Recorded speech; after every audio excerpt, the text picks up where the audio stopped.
জয় মা তারা, জয় জগন্নাথ। হ্যাঁ বন্ধুরা, আজ আমি অন্যদিনের মতো তারা মায়ের মন্দির বা তারা মাকে দর্শন করাচ্ছি না। হ্যাঁ বন্ধুরা, আজ সন্ধ্যার আগে তারা মাকে দর্শন করে আমি একটু বেরিয়ে পড়লাম ঘুরতে।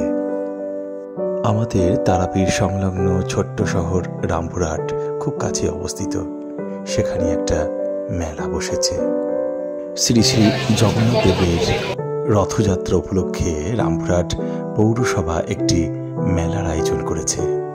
বৈষ্ণব ধর্মাবলীদের কাছে এই মেলাটি অতীব পবিত্র এবং তাৎপর্যপূর্ণ। এই মেলাতে যে খাদ্য দ্রব্য বিক্রি হচ্ছে তা সবই নিরামিষ, অর্থাৎ সবই জগন্নাথ দেবের ভোগ্য বস্তু। নিরামিষ বিরিয়ানি থেকে শুরু করে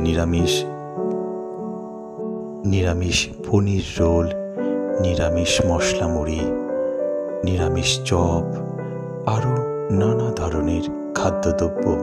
আর সব থেকে আকর্ষণীয় এখানে হচ্ছে দেহতত্ত্ব নিয়ে আলোচনা এবং ভাগবত পাঠ। আমিও কিছুক্ষণ তা শ্রবণ করলাম। দেহতত্ত্ব কথা এবং ভাগবত পাঠ শুনতে শুনতে দেহ মন কিছুক্ষণের জন্যেও এক অদ্ভুত আনন্দে আনন্দলিত হলো। একটা কথা আছে না, অসৎসঙ্গে সর্বনাশ আর সৎসঙ্গে স্বর্গবাস। এরপর অল্প খানিকটা মশলা মুড়ি কিনে খেলাম।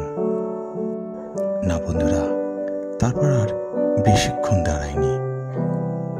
এদিক ওদিক সামান্য কিছু ঘুরে তারা মায়ের দিকে, আমাদের গন্তব্যস্থল তারাপীঠের দিকে রওনা দিলাম। আর জগন্নাথ দেবের